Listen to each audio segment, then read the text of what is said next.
So good to see you. 36 days काफ़ी excitement है trailer देखने के बाद ही लोगों की। और ये नाम ही काफ़ी कॉम्प्लिकेटेड है 36 डेज, तो लोग जानना चाहते हैं ये है कि हमें उसके बारे में। 36 डेज 36 दिन की कहानी है। एक गोवा की एक गेटेड कम्युनिटी है जहाँ पर 4 बंगलो है और 4 फैमिली रह रही है, और इन सब के बीच में 5वां बंगलो है जो खाली पड़ा हुआ है, और उसमें रहने आती है नेहा कैरेक्टर जो है फारा। और जैसे ही वो आती है वहाँ रहने, क्या खलबली मचती है उस सोसाइटी में और फिर क्या होता है इसके बारे में बताती ये कहानी है। इसमें आपको मिस्ट्री मिलेगा, सस्पेंस मिलेगा, ड्रामा मिलेगा, इमोशंस मिलेंगे, बहुत सारे कॉमेडी मिलेगा, आपको सैडनेस मिलेगा, थोड़ा सा साइकोलॉजिकल हॉरर मिलेगा थोड़ा सा। तो ऐसे पूरा ही बुफे लगा हुआ है, आप जो चाहिए आप फ्लेवर ले सकते हैं। नेहा जी, आपके कैरेक्टर को हमने जहाँ तक अभी देखा, तो आप रोमांटिक से सैडनेस से लेके किसी को बिट्रेट करते हुए भी नजर आ रहे हैं, तो कुछ डिफाइन करना चाहेंगे? थ्रिलर है, जैसा कि अभी विशाल ने कहा कि बहुत सारे एलिमेंट्स हैं इसमें। तो फारा के कैरेक्टर में मैं यही कहूँगी कि एक एक लेयर उसका पील होता जाता है। हर एपिसोड में कुछ नया आप डिस्कवर करते हैं। आप सोचते हैं कि चलो फारा ऐसी है, फिर कुछ और होता है, फिर आपको पता चलता है अरे फारा ऐसी है, फिर कुछ और। तो मतलब शुरू से लेके अंत तक आपको पता नहीं कि फारा कैसी है। तो I think that's the whole show all about for Farah's character. आपके कैरेक्टर के बारे में 36 डेज में मेरा कैरेक्टर का नाम है टोनी वालिया। टोनी वालिया जो है वो मकान मालिक है। ये जो गेटेड कम्युनिटी के बारे में जो बात हो रही है, वो उसके सारे बंगलो उसने किराए पे दे रखे। वहीं पे फारा जी आके रहने लगती हैं और इनका आँख पटक्का हो जाता है। इनको ये थोड़े से जो टोनी वाले आपने देखा होगा कि दिल्ली में कुछ इस तरह के एलिमेंट्स होते हैं जो जिनके पास नया नया पैसा आया है और बहुत लाउड माउथ है, ज़ोर ज़ोर से बात करता है, बात करने का सलीका नहीं है। एक बीवी है, खूबसूरत लड़की, जो बीवी है घर पे, लेकिन उसके बावजूद यहाँ वहाँ फिरता है। और बहुत ही फ़नी कैरेक्टर है। मुझे लगा इसमें एक ब्लैक ह्यूमर है, थोड़ा इविल भी है, लेकिन जो सबसे अच्छा लगा इस कैरेक्टर में कि एक ह्यूमर है उसमें, लाउड ह्यूमर। तो वो है टोनी वाला। सो मैं आपसे जानना चाहूँगी, कास्ट बहुत बड़ी है और सबको हैंडल करना कितना टफ था आपके लिए? टफ नहीं था, इनफैक्ट इजी था, क्योंकि मुझे लगा था कि थोड़ा चैलेंजिंग होगा। लेकिन ये सब जो इतने बड़े बड़े लोग हैं, इतने बड़े बड़े OTT के जो दिग्गज है आज के ज़माने में, फिल्म में भी बहुत सारे काम कर रहे हैं, लेकिन OTT में तो है ही ये, मतलब नंबर 1 की टॉप कास्ट है ये। तो मुझे लगा था थोड़ा सा मुश्किल होगा, लेकिन इन्होंने मेरा काम आसान कर दिया। इन्होंने परफॉर्मेंस में भी आसान कर दिया, और साथ में जब मिल के काम कर रहे थे तो और ईजी हो जाता काम। तो काफ़ी ईजी जर्नी रही। सो मैम, आप कुछ शेयर करना चाहेंगे सेट पे? कुछ आप लोगों ने मस्ती की हो?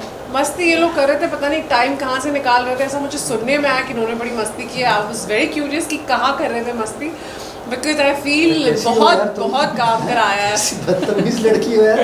बहुत आज काम खाने कराया। में क्या मंगाया, जो मंगाया गया तो सब व्हाट्सएप पे शेयर करता था मेन्यू। That's true, ये सही बात तो है। से जो हाउस स्वीट आया, चौनक मछली कभी खाई थी तुमने? नहीं। हाँ, तो फिर तुमको एक्चुअली गोवा में कहाँ क्या अच्छा मिल रहा है वो सब चंदन को पता था। हाँ। तो हम सारा लंच में क्या खाने वाले, we used to go to Chandan and used to tell us यहाँ से मछली मंगानी है और वहाँ से मंगानी है, और मैं यहाँ से मंगा के खिला। तो आई थिंक उसने सबको खिलाई है। सबको खिलाया। शूट के बाद कई बार थोड़ा वक्त मिलता था, मैं कहीं जाता था एक अच्छे रेस्टोरेंट में, तो वहाँ से ये वक्त सिर्फ इन्हें ही मिला है। फोटो मंगा दी थी कि नहीं कहाँ पे है, मुझे ही बताओ क्या मंगा रहे या हो। You went to all the good spots. हाँ, तो ये सब हम लोगों ने ऑफ द सेट काफ़ी मजे भी किए। जब एक ही सीरीज़ में मतलब काफ़ी चीज़ें देखने को मिले, चाहे वो सैडनेस हो, रोमांस हो, थ्रिलर हो, तो अपने आप को चेंज करना पड़ता है आपको कुछ मोमेंट के लिए, जैसे कुछ अलग सीन के लिए, कुछ अलग सीन के लिए, वो कितना डिफिकल्ट हो जाता है आपको?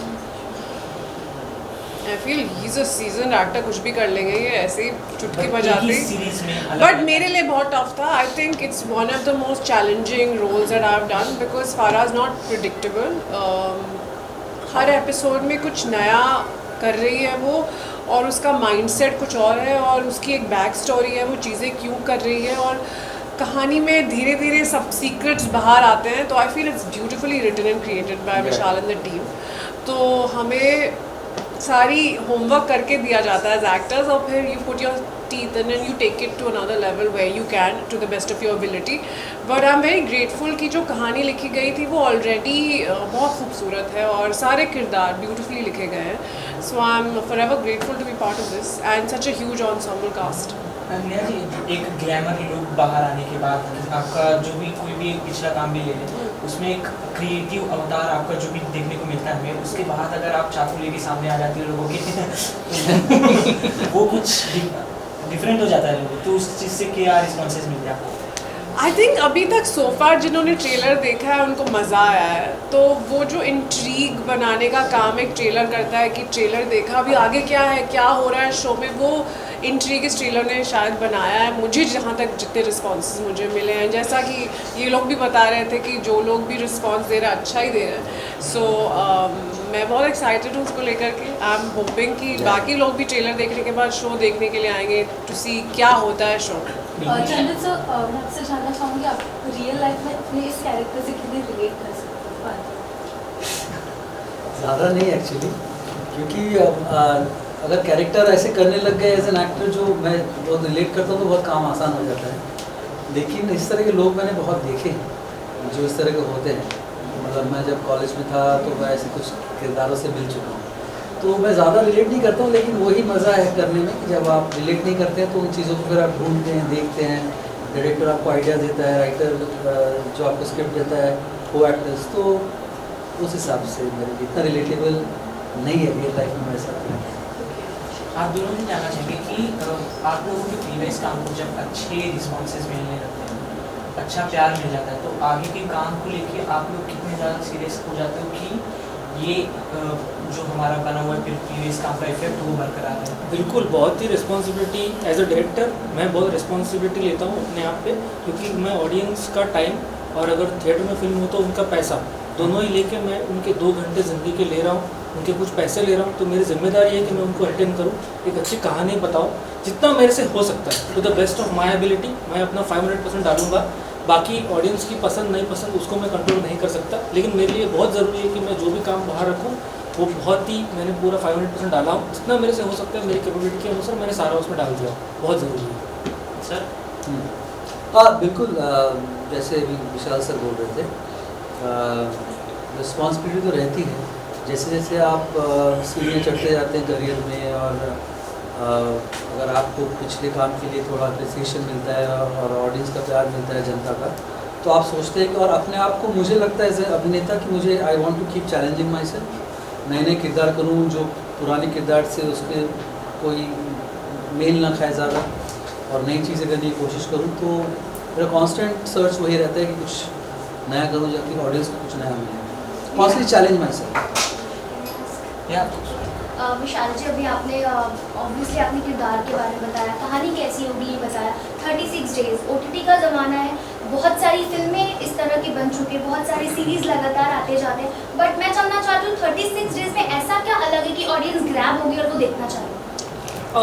36 डेज थ्रिलर है, लेकिन ये एक जो एक टेम्पलेट बन चुका है कि जहाँ हम इन्वेस्टिगेटिव थ्रिलर करते हैं, क्योंकि मर्डर हुआ है और पुलिस आती है, तहकीकात होती है और फिर विटनेस पता करते हैं, या तो फिर कोई दूसरे तरीके की जो टिपिकल थ्रिलर्स जो आजकल चल रहे हैं, टेम्पलेट चल रहा है, उससे ये थोड़ा सा ब्रेक करता है। ये एक्चुअली 36 दिन की कहानी बताता है ये सारे कैरेक्टर्स की, कि वो आपस में उनके क्या रिश्ते थे, जब उनके फैमिली में अंदर के क्या रिश्ते थे, उनके क्या इश्यूज़ थे, और जब ये नया कैरेक्टर आता है और एक डायनामो की तरह, एक तूफान की तरह उनकी ज़िंदगी में आता है और जब तहलका मचाता है, तो उनके अंदर के जो दबे हुए सीक्रेट्स है, जो टैगलाइन है secrets are injurious to health, तो दबे हुए जो उनके सीक्रेट्स है वो कैसे बाहर आते हैं, उससे क्या कहानी में बदलाव आता है। ये एक नई कहानी है, तो एक तरीके से कैरेक्टर ड्रामा है in the garb of a thriller, तो ये एक अलग चीज़ है। और ये मुझे एक्साइट कर रही थी इस शो को करने के लिए कि मैं टिपिकल एक इन्वेस्टिगेटिव थ्रिलर नहीं कर रहा हूँ कि जहाँ तहकीकात हो रही है, पुलिस आकर तहकीकात कर रही है, यहाँ कोई पुलिस नहीं आ रही, यहाँ कुछ नहीं हो रहा, यहाँ बस इनकी एक बहुत ही ऑनेस्टली बोली गई कहानी है सारे कैरेक्टर्स की एक साथ। आपने कब सोचा था कि आपको ऐसा एक सीरीज बनाना है 36 डेज? नहीं, ये मेरी लिखी कहानी नहीं है, ये BBC और अपलॉज ने मुझे ऑफ़र किया था। ये अडेप्टेशन है एक यूरोपियन शो का जो बहुत ही साल पहले बना था, OTT के एरा से पहले, और उन्होंने जिस तरीके से उसको बनाया था वो बहुत अलग तरीके से बनाया था, और अब जब हमने उसको अडेप्ट किया है तो हमने बहुत अलग तरीके से अडेप्ट किया है, इंडिया को ध्यान में रखते हुए और यहाँ के ऑडियंस को ध्यान में रखते हुए, और यहाँ के ऑडियंस के उनके रिलेटेबिलिटी होनी बहुत ज़रूरी है, तो वो सारा ध्यान में रखते हुए उसको अडेप्ट किया हुआ है। तो ये जब मुझे मेरे पास आया तो मुझे लगा कि ये बड़ा इंटरेस्टिंग तरीका है, एक ट्रीटमेंट में दे सकता हूँ। दूसरा कि ये 5 जो घर है अपने अपने वो अलग अलग जॉनर है, हर एक में एक अलग जॉनर है। कहीं थोड़ा सा हॉरर है, कहीं थोड़ा सा थ्रिलर है, कहीं थोड़ा सा ड्रामा है, कहीं थोड़ा सा सैडनेस है। तो उस तरीके से बहुत सारा मुझे एक्सपेरिमेंट करने के लिए एज अ मेकर बहुत सारी अपॉर्चुनिटी है तो नया करने के लिए। तो मेरे लिए एक्साइटिंग था और इसलिए मैंने बोला कि नहीं, ये पक्का करना चाहिए। अभी आपने कहा कि थोड़ा सा ड्रामा है, थोड़ा सा जी, थ्रिलर जी। है, तो सारी चीज़ों को एक धागे में पिरोना is very difficult. It's very difficult. तो आपने कैसे इस चैलेंजेस का सामना किया? वही तो काम है कि उसको कैसे करना है और वो बैलेंस करते हुए आप क्या दे सकते हो जो मुझे लगता है सही है। बाकी अब ऑडियंस देख के डिसाइड करेंगे क्या सही है क्या गलत है। Thank you so much sir. काफी थैंक यू। अच्छा लगा। At the end you want to say something about your audience about this show? The most important thing that we need to say is 12th जुलाई को show आ रहा है हमारा Soni live पे। तो please अगर आपको ट्रेलर पसंद आया है तो जाके ज़रूर देखिए and tell us how you like it. Thank you. Trailer सबको बहुत ज़्यादा अच्छा लग रहा है। Just tell me about your characters जो आप देख रहे हैं। मैडम जी तो ये ललिता का कैरेक्टर प्ले करती हैं। भगवान। So Shruti has this immense attraction towards Lalita. Normally as a character, not her character has attraction towards my character. But I'm playing the character of Lolita, whatever you can call her. She is Rakhi Sawant meeting Gucci, है ना? Rakhi Sawant meets Gucci. So she is from Dadar. Drug peddling parents से अपनी जान छुड़ाकर she is married, this Lalita is married to Vinod Shinde who is played by Sharib Hashmi. और उसको लेन then पैसा इसी से लेना देना है पूरी सीरीज़ में।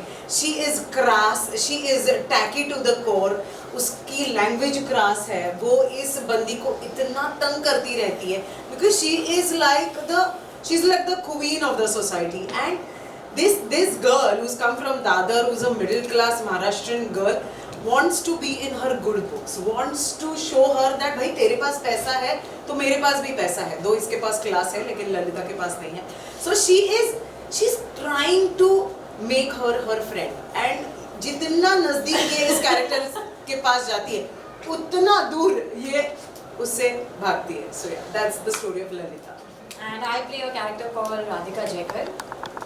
जैसा कि इन्होंने कहा, she is the queen of the society which is not, पर Radhika is a business woman. She owns a pharmaceutical company जिसकी शादी पूरब कोहली से हुई है, who is a microbiologist. My God, fancy!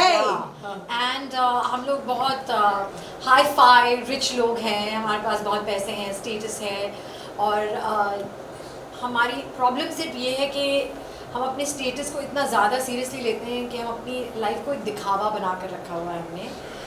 There are lots of internal family issues between Radhika and her husband and her children, लेकिन वो ये बात बाहर नहीं आने देते क्योंकि वो चाहते हैं कि उनकी एक पिक्चर परफेक्ट फैमिली फ़ोटो रहे।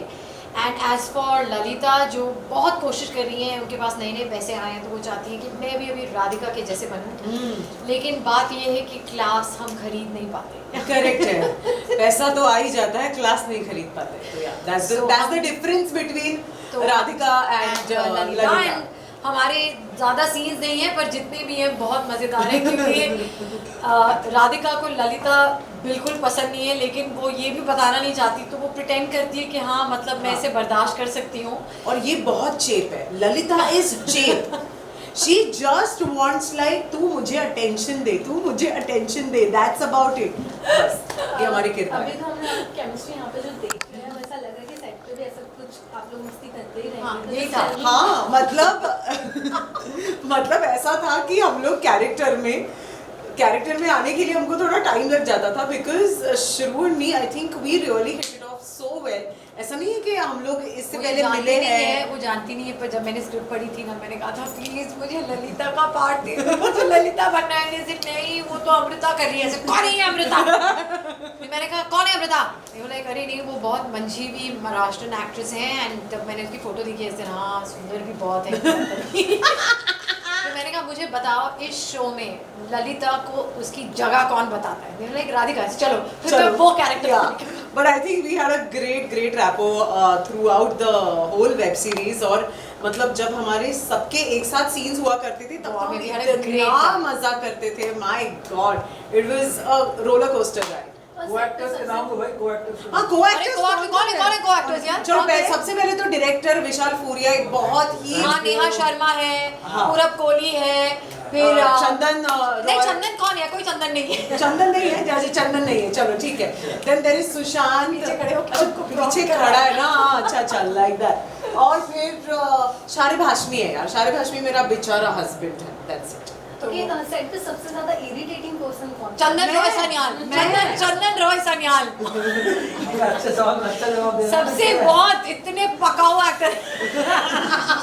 नहीं नहीं, लेकिन मुझे ऐसे लगता है कि किसी ने किसी को पकाया नहीं है, रियली आई थिंक। या हम सबने एक दूसरे को पकाया है। शायद जब नाइट शिफ्ट्स हुआ करती थी सबको एक हाँ, साथ झल सुबह सुबह 3:30-4 बजे सबने सबको पकाया। It's as simple as that.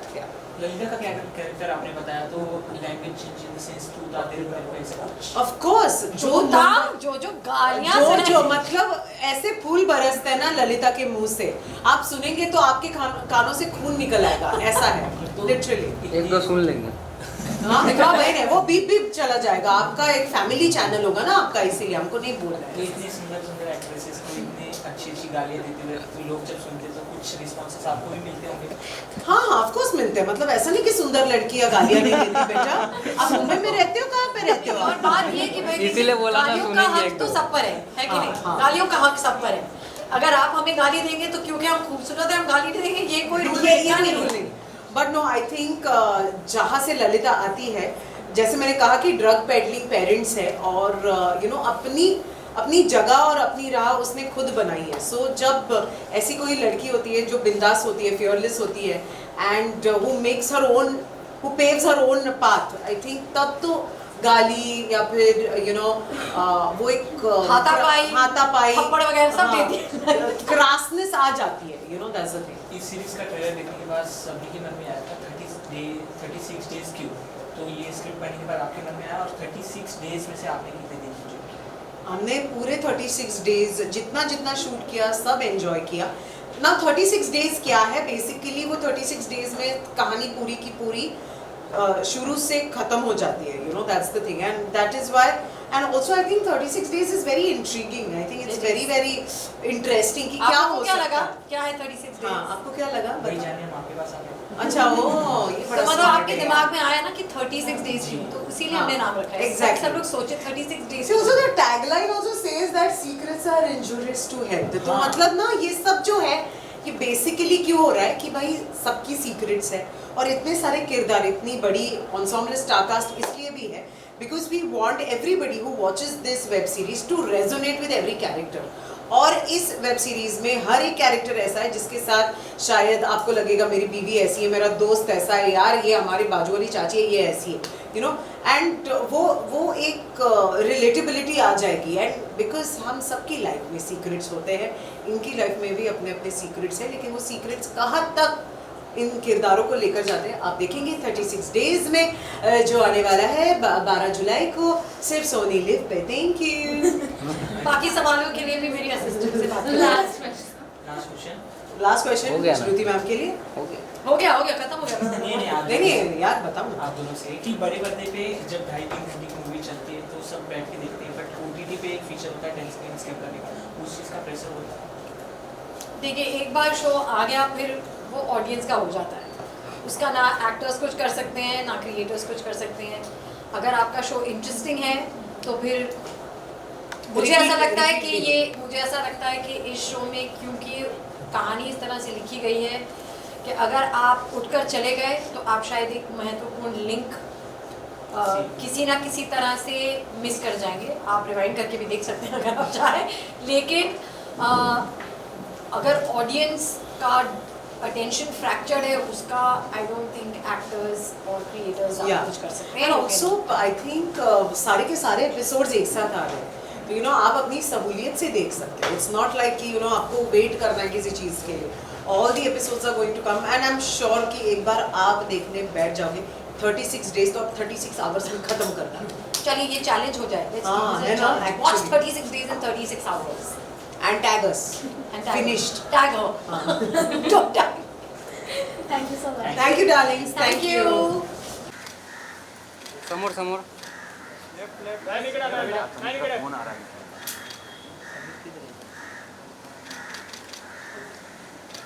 Thank you thank you. Ma'am यहाँ पे सामने देखिए,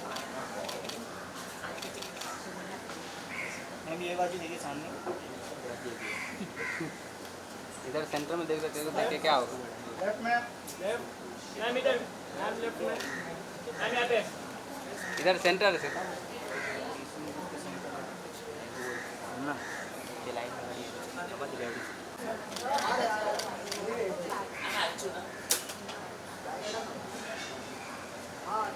समोर समोर तुम्ही म्हटलं ते कळत नाही ना कोणी म्हटलं म्हणून. बरोबर घ्या, फुल साडी वाव चांगली आहे ना साडी. मस्त वन्स मोर वन्स मोर. ह्याला वन्स मोर पाहिजे, ह्याला वन्स मोर पाहिजे. हे गप ना मी बोललो थँक्यू थँक्यू क्रेडिट्स द्यायला लागतात ना. हो नाईस नाईस. बाकी कोण अजून? थँक्यू. थँक्यू. अरे नेहा कहाँ है? शर्मा जी को बुलाइए। शर्मा जी शर्मा रहा है। बुला लीजिए। हाँ। आ जाइए भाई। नहीं आप आइए ना। नहीं आप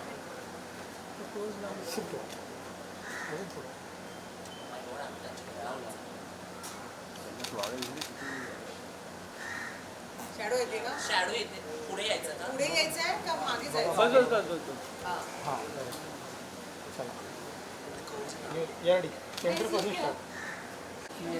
Yes. All of us are looking at यहाँ से अंजी लेफ्ट से बापरे, ही रोलिंग 3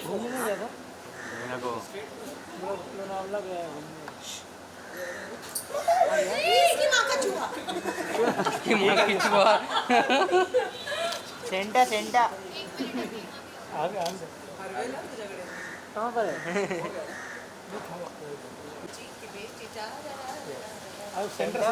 सेंटर सिस्टम क्या डिजिटल से सॉरी प्लीज प्लीज सर, मी साडी तुमच्यासाठी चेंज केली आणि आवडायची. Yes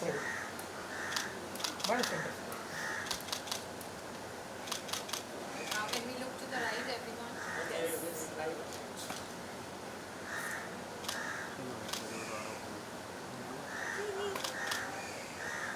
okay thank you thank you. Neha ji solo solo straight straight ma'am. Neha ma'am लोग चला. नेहा जी सेंटर में एकदम